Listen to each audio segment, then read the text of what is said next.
Hey everyone, this is the second time I've done this video. I must have said some keywords that were not very favorable with the algorithm. So I'll try and keep this a little bit less using those certain words I used. What I want to talk about today are two incidents that have happened. Have I still got them up? Yes, I have. Yeah, good. Two incidents that have happened today. Now, there's nothing I can tell that these two incidents are connected, but the timings of them, the timings so close together, to me it kind of says that they have to be connected in some way. Now that is just me wildly speculating. Now the first incident I want to talk about is Manchester Airport. So let's just go onto the share screen real quick and we'll talk about what's been happening at Manchester Airport. You know what, I'll do them both together actually. So incident at Manchester Airport. This is from, I'll obviously put these links in the description. Manchester Airport evacuated and all flights suspended after police called to a suspicious vehicle. Now, there are other people saying, you guys know what this means. There's other articles talking about it. I think that was potentially one of the keywords that I used. But anyway, there's a suspicious vehicle. Now, I don't think this vehicle, they've cordoned it off and closed the airport because the vehicle in question was suspicious by, their suspicious paint color or suspicious tires. You guys know why it was suspicious. Now, when I always see things at an airport, I always say, right, okay, who was coming into that airport? Who was leaving that airport? What cargo was coming into that airport? Or what cargo was leaving that airport?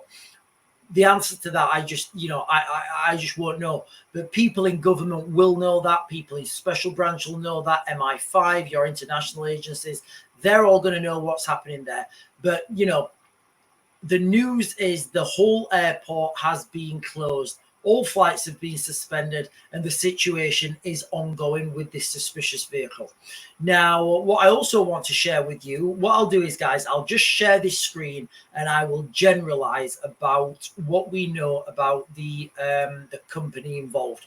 And of course, I'll put the links in the description. In fact, that's not even the share screen, is it? What I'll do is as well, I'll put the links in the description so you guys can read this article yourself. So here's the article then, guys. Well, you can read the article there. I'm not going to read it out because I don't want to get the video flagged. But according to reports, at least one and several others have been. Now, the thing about this incident, the main thing is it's at this company here. Now, this company developed quite high-end unmanned aerial vehicles. I would say, and this is me wildly speculating, that in that region, the only people who can realistically afford those systems that would be subject to this type of negative, there's certain words I can't use, negative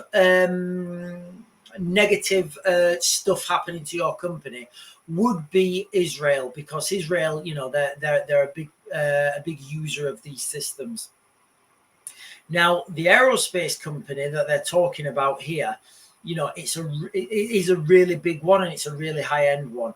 Now, women have been involved in this, whatever you want to call it, this thing here, hang on. So this thing here, whatever you want to call it, women have been involved in this now.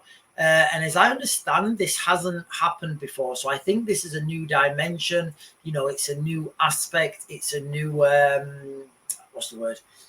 It's a new dynamic opening up because, I've not seen this before. So let's just speculate then and say these two things were coordinated. They happened on the same day within a couple of hours of each other.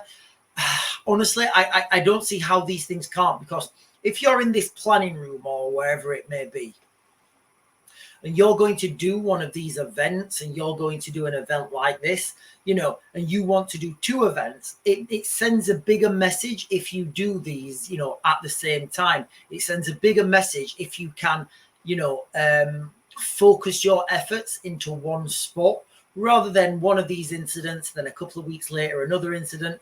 Nobody would have put these two together. It wouldn't have sent the message that sent out wouldn't have been as big. Sorry. Now, the UAVs that this company make, there's some, you know, they are really high-end ones, and only developed countries can afford these UAVs. You know, they're more reliable, they've got better sensors, they've got a better payload capacity, the engines are better, they're just better made than these things that you can put together yourselves, you know, with parts you've ordered online, you know, cheap engines, cheap bodies, cheap fuselages, you know, they just don't last. So I would say whoever's conducted this, whatever it was that I showed you on the shared screen, whoever's conducted that would be an enemy of a first world nation. Again, you know, in that region, the only people I feel that would be, you know, that would have the capacity and would have the enemies to do this would be, you know, the Israelis. I mean, they are buying a lot of systems, a lot of these type of systems from countries, and you know, people are selling them, you know, and it's happening now. I've said this for a long time. I've said, you know, we run the risk of moving into asymmetric warfare, where asymmetric warfare, non-conventional warfare, unconventional warfare, grey warfare, lots of different names for it. It's kind of the, you know, all that stuff goes in the same tin. The IRGC in Iran, they specialize in this type of warfare. They specialize in this sort of activity.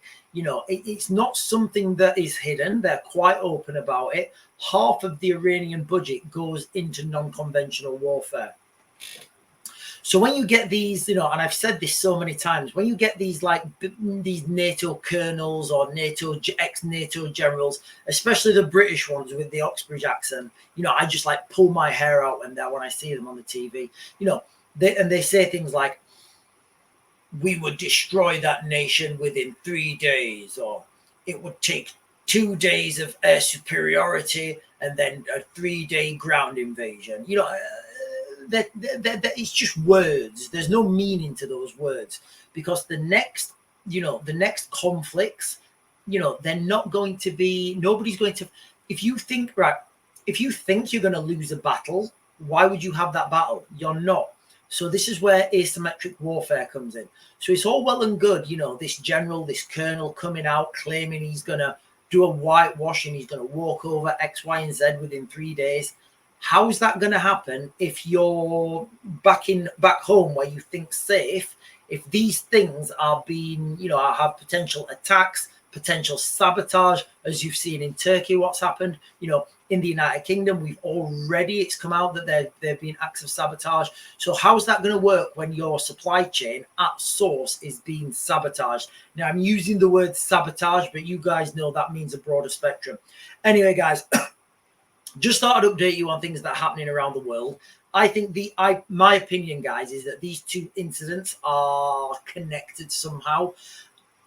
I just don't see that it can be coincidence that these two things have happened in such short proximity to each other. You know, it would be good to see who's coming in and out of Manchester Airport, and it would be good to see what Birmingham Airport. Manchester's my local airport. It would be good to see what infrastructure, capacity, personnel is coming in and out of Birmingham Airport and going to Turkey at that time. Anyway, guys, that is it. I'm going to Max Grid. I'll get you guys another video later. Hopefully this one won't get flagged.